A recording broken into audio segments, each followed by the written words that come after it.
Hello and welcome to the Talk Football Podcast. We are back after a bit of a break due to one reason or another. Adam got COVID, I got ill, I've been working, and I haven't been able to match up times with Andy, but we're all here, we're back, and this is a four-way pod.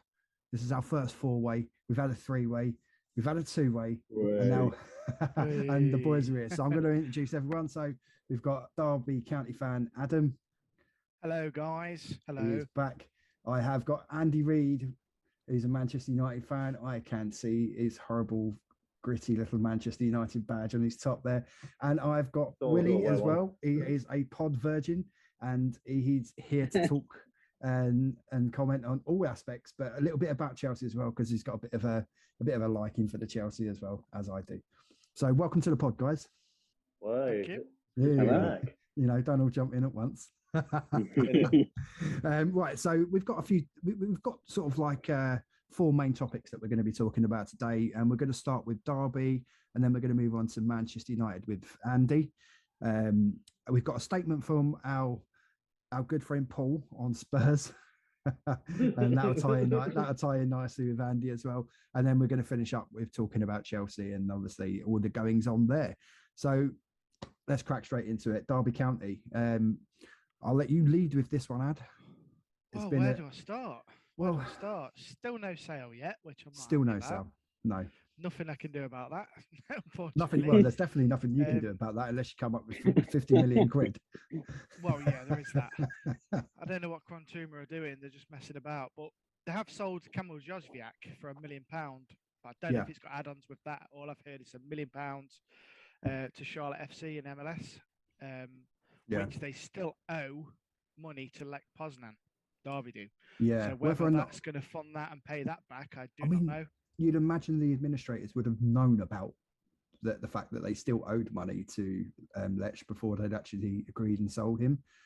Otherwise, the sale was a bit pointless, really. It doesn't really do anything to help the administration situation at Derby County, if that be the case.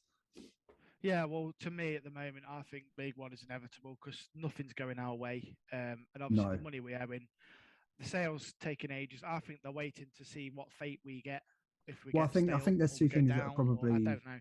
Yeah, I think there's two things probably holding all this back. I mean, if I was a potential buyer, for a start, no matter what happens, because of the club's debt, it'll be a record fee paid for a championship club. So there's that.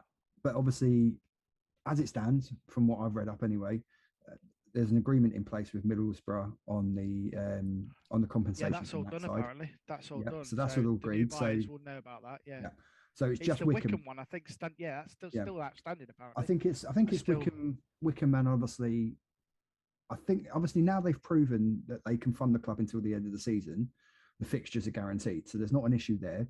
That's in place. EFL have agreed that. I think any potential buyers are now, like you say, they're waiting on whether or not the club's going to stay in this division or not. Well, from before, though, I didn't know the stadium was included in this valuation that they've given. Well, so Mel Morris is willing to let the stadium go for 20 million. Yeah. Because it's looking like they want 50 million, which is 30 for the club, like 20 for the stadium. And 20 for the stadium, which will probably pay back total 63, but that's including the valuation of the stadium. And obviously, if the MSD group, which Mel Morris is part of, which technically owns the stadium, which means obviously Morris owns the stadium. If that then obviously gets lowered in price, it does help the club massively. I don't think it's fair of Mel Morris to expect to get the full value of the stadium back, bearing in mind it's him who put the club into administration in the first place. I think it should be included with the sale, personally. I don't bother paying anyone back. The revenue are owed money. Yeah. So God knows how much that is. I still think it's 20 million odd. I believe that's all included. That all has to be included. Is that included with that 30 million? This is So they're not giving any information. No. So the way it works is that being so quiet. The debt is everything. So everything that the club's worth, which is basically the debt, that will include every creditor. So when whoever buys the club through the administrators, they will have to pay every creditor to the club. It's like the Benny family. What were they thinking? Getting a stadium for well, if you remember rightly, their initial bid was 28 million, and that didn't. Well, it was 25 apparently. Yeah, no, 28. Trust me, I've done my own work. I heard it was 25. I heard it was 25 because they put the money into the. But that didn't. That initial bid rather didn't actually include the stadium. That would have had to have been agreed further down the line with Mel Morris. But obviously, Mel Morris wouldn't have stopped. Whoever owned the club wouldn't have stopped him playing at Pride Park. But yeah, well, I'm hearing it's the Appleby side, and Mike Ashley still. Yeah, we've not heard anything. Well, yeah, again, I mean, I think they're probably because they know that the fixtures are now guaranteed and the funding's there. I think it literally will just be a case to see if they stay up. And if it don't stay up, of course, that lowers the club's value, which means that they, potentially, why would they want to pay maybe 10 million over the odds when if it drops to League One, with the drop in revenue? This is why I think the administrators are waiting for the outcome of the season. I live in hope for Derby because I mean I think we've all of us have probably seen the highlights of Derby on TV. Oh, and to be fair, Rooney's done an amazing job. I can't fault him. If he goes at the end of the season, I don't blame him. To be fair, if you put the 21 points back on, I mean, you're not really, that had been taken away. You wouldn't have be that far off the playoffs. That's the crazy thing. We'd be mid-table apparently. And I've said this I have said this to you before. I mean, I wouldn't. I know it looks dismal at the moment, but there's still a long way to go. It's a 46-game season in the Championship, and you only need to put a 4 or 5 game run together. Bit of luck, few other results go, your way. And I've seen. Let's just say, refs. Look at Newcastle. Everyone wrote them off. They spent a little bit of money. 100%. Spent a little bit of money, and look where they are now. Yeah, true. I would have to say, I watch, as a Man United fan, I'm looking at the Derby situation, and I have to agree with Hodgie. He's doing an absolute amazing job for the players that he has got. I think you probably. I think you probably take. I think you probably take Rooney in charge of Man United. Where was he? Well, do you know what? Morrison, where was he? It was something obviously I was going to bring up as well because obviously you've got to take players from wherever you can get them, and bringing Ravel Morrison in has been an absolute revelation. The goal he scored during midweek was just the little chip, the little dink, dirty, the move and everything. I mean, obviously Tom Lawrence orchestrates. So the Derby play brilliantly when Tom Lawrence is in the team. I hope we can keep him. Yeah, he's just that. I really hope we can keep him. He's just that link player, and he links everything together. There was another video of Rooney walking into the dressing room. You think he scored the last minute winner? It was like 3-2 or something. Recently. No, it was the draw. It was the draw. 3-3. And he came in. He said that'll be the point that keeps us up. Yeah. Yeah. And then, no doubt in his passion. I really hope Derby stay up. I think everyone in football does, unless Forest fans. Well, yeah, let's Forest. But I mean, don't even talk about him. The player that plays for them, I hate him. Can't stand that player that plays for him. That used to be a former Derby County player. Have you seen what he came out with this week? I haven't. Who was he? Max Lowe. Max Lowe went to Sheffield United, and then he's now playing for Forest. Has literally come out and said he hopes the club rots. That's nice. Wow. Yes. Yeah. So, Max Lowe, if you're listening to this, you're a twat. I can't say it. You can say it. It's an Over 18s podcast. You can say what you like. There you go. I would say one thing. After the game against Bournemouth, Todd Cantwell, who was obviously on loan at Bournemouth from Norwich, he came out. He praised Derby on his Twitter, and he wrote a really nice message where he said that he really hopes the club survives, pulls itself out of it. He's got massive respect for the club. And he said it's a class club. I thought that was a really nice touch. I mean, obviously it's a little bit easier when you're saying that from a position of winning 2-0, but five for promotion as well. Yeah, I think it was a nice touch. I've read up today. Curtis Davis. He says the morale isn't great in the dressing room at the moment because of obviously all the situation that's going on. Not only that, I mean, obviously you've had a little bit of a bad run, but you're not out of touch. The thing is, you're not out of touch. It's not the way we're playing though. It was all over Bournemouth yesterday. Just didn't get the rub of the green. No, it was the refs again. Well, there you go. Well, I probably don't think Rooney did himself any favours by coming out and saying what he did about the refs because you're going to get their back up, aren't you? Really, doing that. Well, now listen. Obviously, if we're going to talk Rooney, that has a nice little link into our next topic, which is obviously Manchester United. Rooney being club legend, leading goal scorer. And I think, do you know what? The results haven't been good, have they, Andy? Really? A bit up Not and down. one bit, mate. Bit up and down. Up and down. It's an understatement, mate. What's going on for Ronaldo? Well, the Ronaldo situation, he was supposedly injured in midweek. So his sister put on social media that he's absolutely fine. So it looks like it was a hip injury, apparently. Apparently, but this guy's a machine. How can you be injured for fucking 4 days? Well, he had a little break. Then go and score a hat He trick. went away. Yeah, he did. Yeah, he went and had a little bit of a holiday. But fair play, send him on holiday every week if he's going to come back and do that. I mean, obviously, just saying about Ronaldo on an individual level, those goals and that hat trick actually made him the world all-time goal scorer. Arguably. And there's some depending on the FIFA. Depending on your FIFA rulings on what matches actually count, because they could say something like Pele, could be something like 50 or 60 ahead, something like that. Yeah, I mean it's pretty close, but Ronaldo will smash his records. Yeah. Well, I mean, people doubt him, and people have said that he has been the problem at United. I think if you've got a player like that, you find a way that you make that player the centre of your team.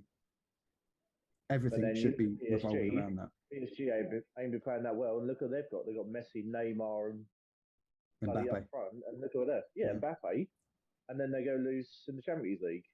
But yeah, so is Messi the problem with PSG? I think the problem with United is I think it's the uncertainty regarding who actually the next manager is going to be. Because 1 minute they're talking about, we're definitely going to be going for Poch, and now Ten Hag at Ajax is being linked with the job. And I know Ranić was put in charge to the end of the season, but surely you've got to be in a position now where you're getting that next manager in place now, agreements and deals done. You think so? You shouldn't be waiting. A club the size of United should not be waiting around either for one, top level managers to become available. I mean, there's already been people saying that they should be tapping up Tuchel. You stay away from that. You stay away from our Tuchel. Might get him yet. You can imagine the uproar if Thomas Tuchel went from Chelsea to United with Chelsea's current situation. I don't think it's going to happen. I mean, I'm pretty relaxed about Chelsea. We'll come on to Chelsea anyway. I'm pretty relaxed about that anyway, to be honest. For the whole United situation, hands up, Maguire needs to be dropped for at least a couple of games. But the problem is, you drop it. You're bringing mediocrity in. So, like, obviously, today. Sorry, not today. Was it? No, wasn't. Yesterday, rather. Brains are fuzz. Anyway, yesterday, obviously, you bring Lindelof off the bench. I think Bailly's still injured, isn't he? Or has he just not been playing? I never know what Bailly. He's either injured for 7 months or either, he's playing. Either way, Bailly or Lindelof. I mean, that's not really much of a step up from Maguire anyway. You know what I'd really have back in the squad? He played one game. If he played one game in 2 years, I'd have Phil Jones back in. Well, he to be played fair, a fantastic game that first one back. When he came back, he did. Yeah. Agreed. Phil Jones. What I don't understand with the shit defenders you've got is why you let Tuanzebe go out on loan. Yep. And he's barely played at Villa. He's Villa, he went, wasn't it?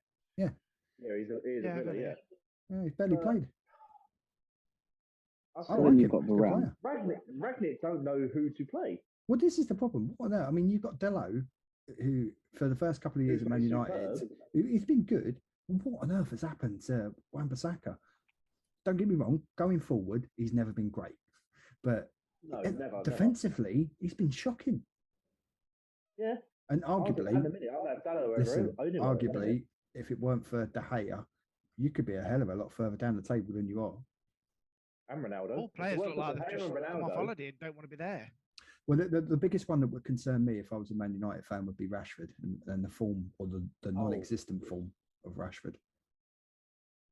Well, the City. I watched the City game, so I don't work Sundays. So I watched the whole of that City game. I can only name 2 players that played for the badge. Now, De Gea and Sancho. Yeah. Sancho. To be fair, Sancho's form over the past month or so has really picked up. He looks like he's settling into being back in playing in the Premier League. 3 million. Yeah, I know, but even now, if you look at Kai Havertz, like now, Kai Havertz has lost like say 2 months. It's been amazing.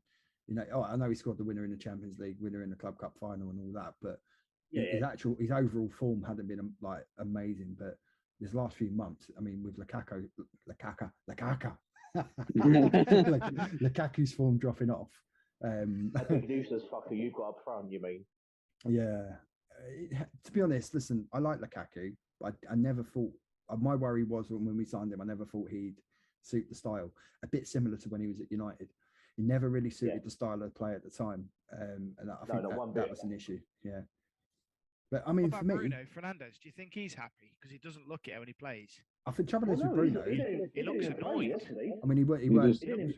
Apparently, he had an illness. Yeah, no, he didn't. Yeah. Yeah, he had an illness yesterday. Yeah. Can you really believe that? I don't know. No, I mean, I don't think he's happy. The problem is if you're going to persist with playing, if you're going to persist with playing two players in central holding midfield, then either Bruno, Pogba, or whoever ends up being shunted out of position. Especially if he wants to persist with two fast wide players like be it Elanga, be it Rashford, be it whoever. Sancho, and then one central striker. Then one of them is going to suffer by having to play out of position. And I think you don't get. I think Bruno's probably best in a 10 sat behind a central striker, and I don't really feel that you'll get the best out of him if he's coming from a sort of wider positions, which is probably why his form's dropped off as well. And this is the problem with United. You've got too many players with inconsistent form. Well, once again, against the City game, we had Rashford on the bench, but yet he plays Bruno and Pogba up front. That I didn't get. I really didn't get. I midfielders playing as strikers. If I was Marcus Rashford in that situation, I'd be like, right, I want out of here. I want out of here. You know, there's big clubs around Europe and in the Prem. Striker, but he played winger. And Elanga played winger, and he could play I love striker. him. I love Elanga. Bruno and Pogba. I don't know how much Willie and Adam have seen of Elanga, but I think he's brilliant. I've seen him both few matches. Yeah, every time he gets the ball, he's just electric. One player I don't think they should have loaned out United was Mengi. No. Yeah. Because he was started. He did well at Derby, and possibly Chong and then loaned back out again. To Heath Chong as well. I think look at Elanga. Look how much he's come on. He's already. This is the thing. You've got far too many forwards and midfielders. Oh yeah, definitely. You know, I think you have to make a decision. What did Pogba do to his hair? That's the question. He looked like you, Hodge. He's proper scalped it, isn't he? Yeah. To be honest, I think it suits him. I think do away with the silly haircuts and concentrate on your football. Because that guy, when he wants to be on his game and play, when he can play, he can play. He's untouchable. But when he's pissing about, trying to do step overs and flicks in the middle of the park and giving the ball away and putting an already iffy defence under pressure, that's not a good thing. That really isn't. But I think he'll go though. Do you think he'll go? I think possibly. I think maybe PSG, or I don't think anyone I don't think anyone in Spain can afford. I think he'll go back to Juventus. I think it's either Juventus or PSG. I honestly think that's probably the only clubs that could actually afford to do it. I'd say PSG myself. I think he'll be there. He'll go there. Yeah, I know PSG are sniffing for home country, isn't it?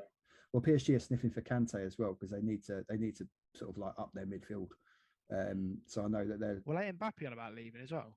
Well, Mbappe looks like he could be going to Madrid on a free unless they can talk him out of it. And to be honest, the fact that Madrid dumped PSG out of the Champions League, that to me, if I was Mbappe saying, well, maybe it's time I go. He's only 23 still as well. And player of that caliber on a free, though, that's a bargain. Yeah, but then that's to be fair, £1 million wages, like that's when you're paying that kind of wage and you're only paying say a £10 million signing on fee and you're not having to pay 100 and I mean the thing is PSG, they don't need the money, so money's not the issue. Oh no. So but the fact that you still got to comply with FFP rules to a degree. I don't think anyone really understands what FFP means anymore. But not now anyway. No. Aren't PSG looking to? Is it PSG looking to get rid of Ronaldo? I think I read. Yeah, because he came on a bit. He hasn't really done much, has he? I know he's been linked with Arsenal, so I think, but I don't really think that they need him. When you got I've heard Newcastle's a rumour as well. Newcastle are going to be linked with everyone, aren't they? I mean, if it looks like they're going to stay up, and I fully expect that they're going to go and throw maybe 300-400 million at it now, because they've got the players in they needed to do. Please. Fuck that. Imagine Newcastle buying that. Throw it at Chelsea, mate. You know what I mean? Cost of diesel these days. You know what I mean? We've got to pay for our own coaches now. Yeah. Fucking hell, yeah. I'll be the driver. Well, yeah, I might actually message Tuchel in the morning and volunteer my services and say, look, you know, I don't need much. Just square it with my company, and I'll drive you to Lille. And a bit of polish for the head. Right. So I'm going to move us on to the next topic now, because I think we don't want to depress Andy too much on Man United, albeit a great victory. But I mean, that does lead us nicely into just a little bit on Spurs. So obviously, normally Paul Nelson normally joins us on our pods as well. But obviously he lives in New Zealand now, 13 hours ahead, and he's now got a new job out in New Zealand. So at the moment, it's 5 to 11 on Monday morning out there. So he'll be in the office. That's why he can't join. So he's in the office and he's working. So yeah, we wish Paul all the best of luck anyway with his new job out there. So it's brilliant news that he's obviously working out there, because obviously moving to a new country, it's not easy to get settled down and get into a new job. Especially New Zealand. And obviously being so far away, you know, it must be even more difficult being a Spurs fan. So, so I'm going to read. I've been keeping a straight face until now. Yeah, I'm going to read out a statement from Paul, and then we'll just have a little discussion on it. It's it's a sort of a rant, really. I would say. So I'm gonna read it out. Apologies for any wordings I muck up on it. All right. So this is Paul's Spurs rant or statement, we'll call it. All right. So only Spurs. Mate, I've got a kind of quee-wee. Yeah. All right. Shut up now, Reedy. You've had your turn. Right? I'm going to read out this statement. Right, here we go. Only Spurs could beat City, smash Everton and Leeds, and at the same time lose to Borough, Southampton, Wolves and Burnley. Season is over now. Following the United loss, I'm pissed that we will not finish above Arsenal and have blown such a great opportunity for Champions League football next season. Without Champions League football, we will not be able to attract players. Still have so many that need chipping out. I think most Spurs fans will probably agree with that. Conte will get frustrated with what he is offered, and Levy serving up the crap options on the last day of the transfer windows. Should Conte still be in charge of Spurs on the first day of the season, he will not be there by the time the season breaks for the World Cup. Interesting. Then there's Kane. He says he will not commit to a new contract, so do we sell him at the end of the season? This summer is the sale of strikers, as he says. Mbappe, Haaland, Lewandowski will all be on the move, and will be far cheaper than what Levy will want for Kane. So who will move first in that respect? Then all the big clubs will miss out on all three of those, and then come for Kane, which is, I think that's probably it's very true, isn't it? Yeah. Last resort. Yeah. So he says another summer will then goes to the final hours of the season ticket deadline in the end of April. I think the uncertainty will see a lot of people not renew their season tickets, which is another fair shout. Another missed opportunity. United are rubbish. There's uncertainty at Chelsea. So there was plenty of opportunity, but typical for Spurs to mess it up. He loves Conte, but may be the best to predict the issues of next season, that they part company and get Poch back before he revives United. So he thinks Poch is going to United, does he? Well, Paul loved Poch. I don't think many Spurs fans. Oh, there we go. Oh, we're all back. Dodgy rule band. That's what we. We get a little mix up. Well, anyway, as I was saying, it says my internet connection is unstable, but I'm on 200 meg broadband. Thanks, Virgin. What you get for mentioning Spurs and United. That's I'll tell you, mate. Well, the internet went iffy on my phone the other day when I was talking to a mate about Chelsea, and I'm with 3, so I'm pretty sure 3 know I'm a Chelsea fan, and they just deliberately kept cutting me off. But anyway, yeah. Paul wants Poch back at Tottenham. He never wanted to really let him go at the time that he went. He wasn't really happy with the sacking. I think most Spurs fans would probably take Poch back, as Poch was the man who got them really to, Champions League final, got them into the Champions League qualifications and whatnot, and was building something really good. But got Harry Kane and Son firing all cylinders. Yeah, the biggest problem. I mean, the thing is, I think just to touch on Spurs briefly, I'm not going too deep into it, but that'll be for when Paul comes back on the pod. But I think defensive problems are clear to see. When I don't think they've ever really properly replaced Vertonghen and Alderweireld, which were two real class defenders. They bought the fellow in the Argentina as well. Back. I mean, they bought the fellow in from Argentina. I keep forgetting his name, but Adam knows his name. Romero, that'd be the one. Christian Romero. That's the one. That karma bitch that happened to him last night. Oh, yeah. Yeah. And then, of course, they brought in Emerson Royal from Barcelona. I don't necessarily think that's particularly worked out. Doherty's ended up playing the last few games. I wouldn't say Doherty's a kind of a Champions League level player. You want to express yourself towards, being a Champions League club. Doherty ain't really going to get there. Sessegnon's done fairly well at left back, but obviously Reguilon came in for the United game. Brilliant going forward, but, defensively, he made Rashford look like a good player again. I reckon Reguilon Real Madrid have got a buyback clause, didn't they, Reguilon? So I reckon he'll go back a couple of years. Maybe. It depends on how Spurs have got a great history of ruining players, so you never know. But we'll touch a bit more on Spurs, obviously, when Paul's back. But he's clearly, Paul's not happy with the situation going on there. It does seem unlikely now, given that result against United, that I think it'd be tough for them to finish in the top four. It doesn't. I mean, you're shit either. I don't think many Spurs fans. You're shit if you lose to United. So yeah. So we're staying in London, and unfortunately, well. Where do we start? He's been waiting for this moment. Listen, I mean, I feel relatively relaxed about it. So if you're listening to a football podcast, clearly you would know what's going on at Chelsea. So I'm not going to go into the details of what the sanctions are and all that. But what I want to talk about is what I feel. I think a lot of the media has jumped on the bandwagon with it. I think they're over exaggerating the situation. 17 days till we go out of business and all that rubbish. We're a club with that's got a lot of all the TV money already in the bank. The big hoo-ha over about Three pulling their sponsorship deal, I don't really care. We're 2 years into a 3-year deal. It finishes this time next year. So we'd only lose out on a year's worth of money. The only one I'm really concerned with is if they did bugger off, would be Nike, because that's a £350 million deal, and that's a lot of money. Wow. It is. But having said that, it's not the club that have been sanctioned, it's Roman Abramovich. So it'd be very difficult for you to start hence why in today's game we still had the Free logo on the shirt. It's not the Hyundai logo. Yeah, it's not as easy.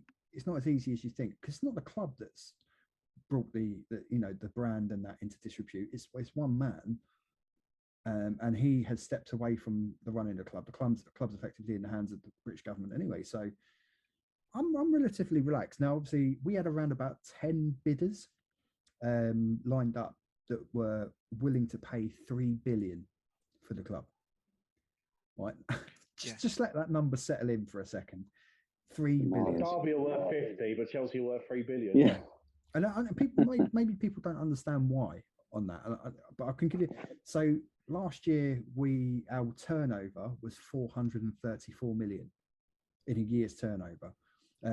Albeit we made someone speak to Mel Morris about that, because he obviously clearly doesn't know what he's doing. Well, obviously we did post losses. Well. Yeah, we posted losses last year of 158 million, but a lot of that was down to the fact that we were playing behind closed doors, and then we had the purchase of Lukaku. So under FFP, obviously you get 3 years to a 3-year period where you balance your accounts over 3 years, and you have to comply with FFP. So we'd have been well within that, because previous 3 years we'd made profit anyway. So that's why we're a viable business. Now, any potential buyer now coming in, that asking price is going to be far lower. I mean, you could be talking anywhere between say 1 billion, 1.5 billion, maybe up to say 2 billion, 2.5 bill. So any of those bidders that we already had that would now be looking and coming into the club and now thinking, wow, we're going to get this a lot cheaper. We've already got this money aside to go in on this. And so we're in a position where I'm pretty relaxed. So whoever comes in and buys the club, if it was one of these original bidders, they've got a hell of a lot of money then to spend on players and the redevelopment of Stamford Bridge. So everyone's saying RIP Chelsea. To be careful what you wish for. It's not going to happen. No. Listen, and me and Willie were talking about this earlier. You're talking about a club that's in London, in one of the most fashionable parts of London at that. A rich playboy's paradise. It's true, though, isn't it, Chelsea? Yeah, we're not. I mean, all due respects to Newcastle and places like, Manchester, Derby, Liverpool. You can't hear us, so it's great. Yeah, Adam's on the phone. Very unprofessional of Mr. James to take a phone call in the middle of a podcast. But listen, we are. I think we're in a good position. We've already had the sanctions on what we are allowed to spend on match day revenue upped by 400,000, by the way. So we had a £500,000 budget to put on a home match. That's been increased to 900,000, and that's been increased to 900,000. Yeah. So yeah, and then we've had an increase in what we can spend on travel, but and all that's per game, by the way. Yeah. But yeah, I think I'm pretty relaxed. So anything you guys want to ask me about Chelsea? What I've heard is that the person that's bid. Yeah. Nick Candy. Yeah. So he's obviously a property magnate. Married to Holly Valance. Him and his brother have a joint. How'd you know that, Ad? Somebody's been Googling Valance. Gee, I used to watch Neighbours, mate. Yeah. I used to watch a music video quite a lot. Yeah. That one. Yeah, kiss. But yeah, let's not go down that road. But listen, I would be more than chuffed if Candy is involved. He's a lifelong Chelsea fan. I think he would have the club's best interests at heart. Yes.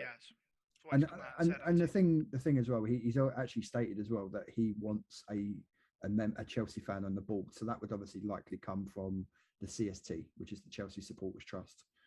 I'd also like to see members of the board of the Chelsea pitch owners involved with any new consortium going forward. The thing with Candy is, though, it would be a consortium. Like I say, his joint net worth with his brothers like 1.5. His individual worth is around about 800. But he has already got interested investors.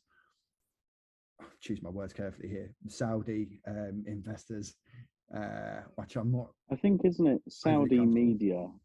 Isn't it? I can't remember the guy's name. And in terms of money wise, they are right up there with the Newcastle owners in terms of value and worth. So I think Saudi media is looking there. It turns over $1 billion a year. Yeah, turnover. So anyone that thinks that Chelsea's trophy winning days are going to be beyond us, listen, I'm not saying that whoever comes in is going to be a mega rich, but they could potentially end up being richer than Abramovich. So, can you imagine that? But like I say, I think it's a very attractive purchase, even with all the even with all the controversy that's gone on. That's not really a reflection on the club. It's a reflection on one man.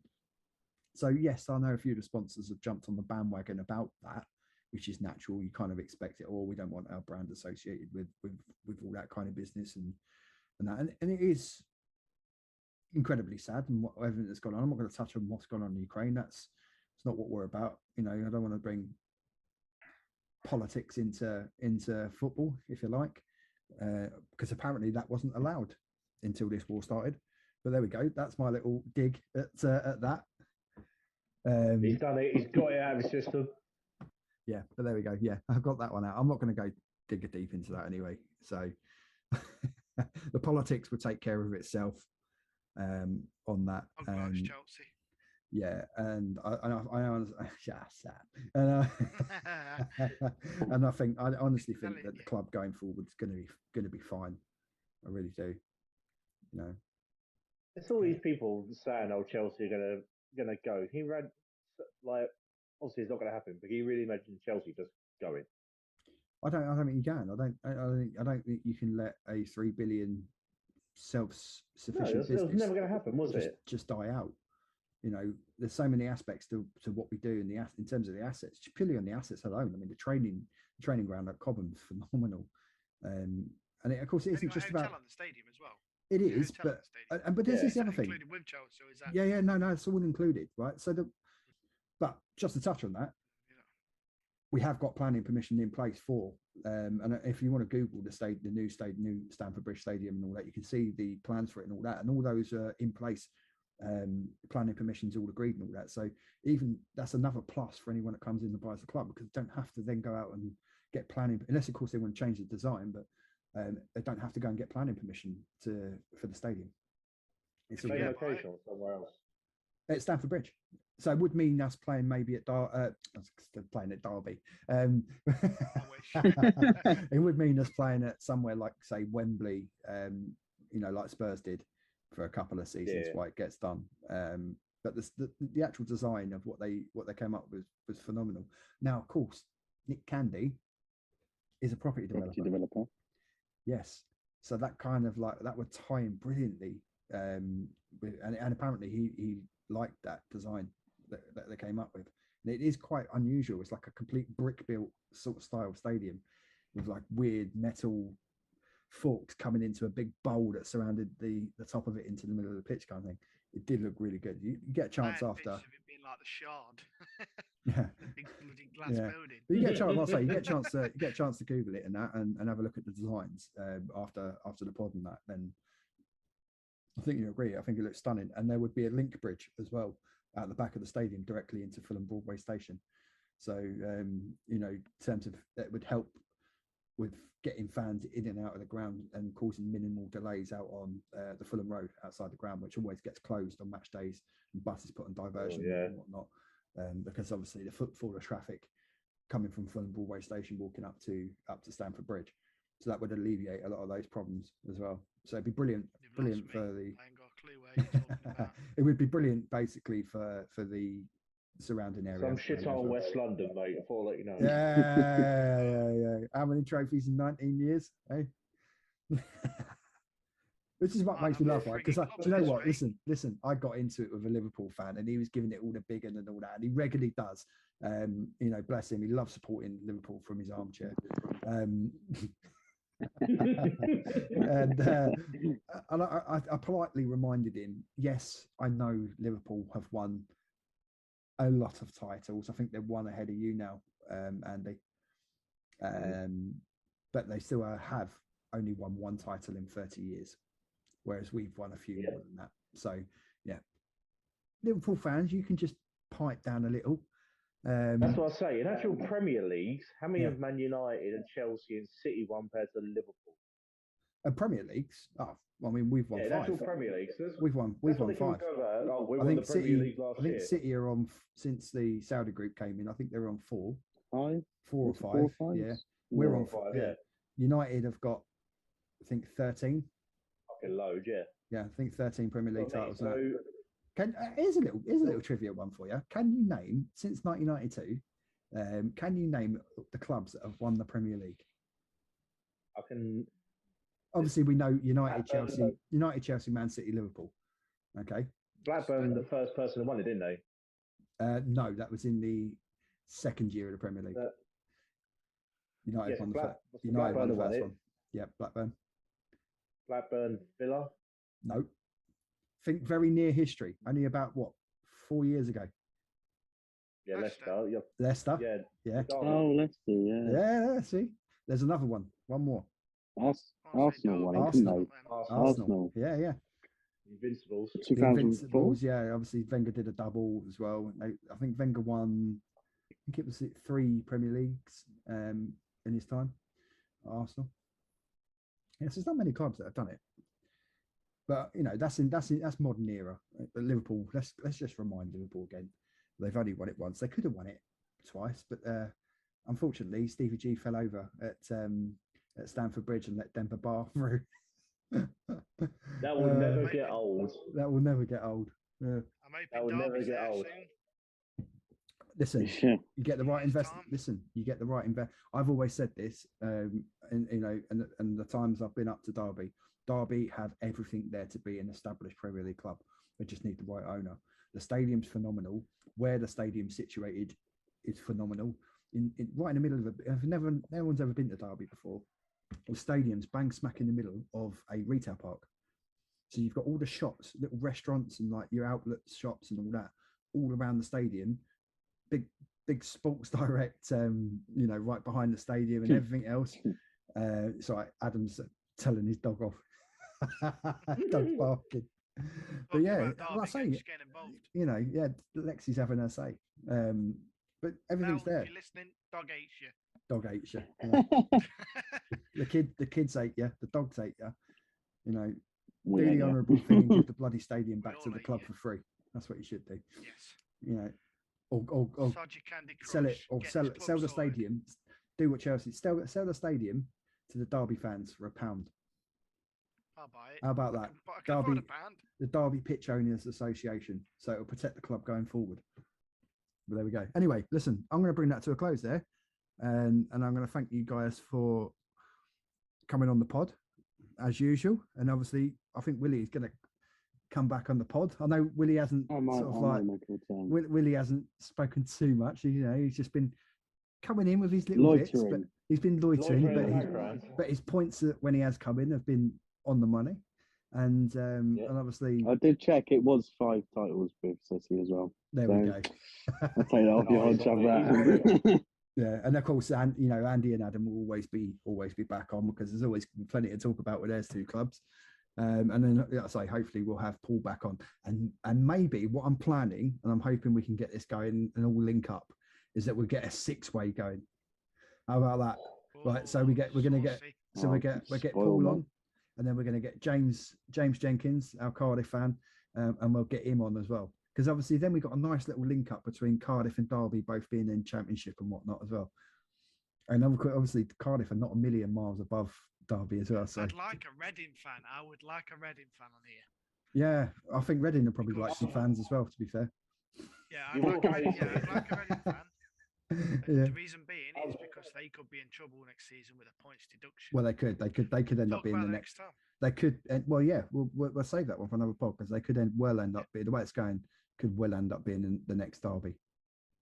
I'll tell you what, Adam, I keep trying to ask this bloke, but I do know a Forest fan. I keep asking him, and he's not saying yes, he's not saying no. He's a proper Forest fan. He went to the game yesterday. He lives in Yarmouth. You know where Yarmouth is. He lives near Norwich. Friends of Nottingham. Yeah, and he went to the game. Well, we need you to get a Norwich fan on. Forest fan. I mean, living up there, you must know. You must. Well, get him on, so I want to call Max Lowe an arsehole. Keep delivering a message from. Yeah, tell him. I keep tagging him on TikTok as well when Podgy says you're. Yeah, get him on. I keep tagging him. Get him on. Yeah.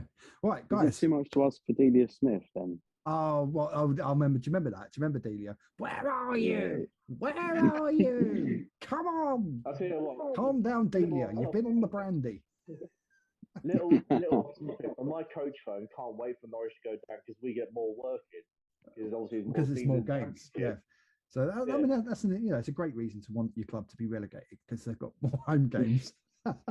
More home and away games. Next season, my coach firm sponsor Norwich as well and everything, and they want Norwich to go down so they get more money. It's brilliant.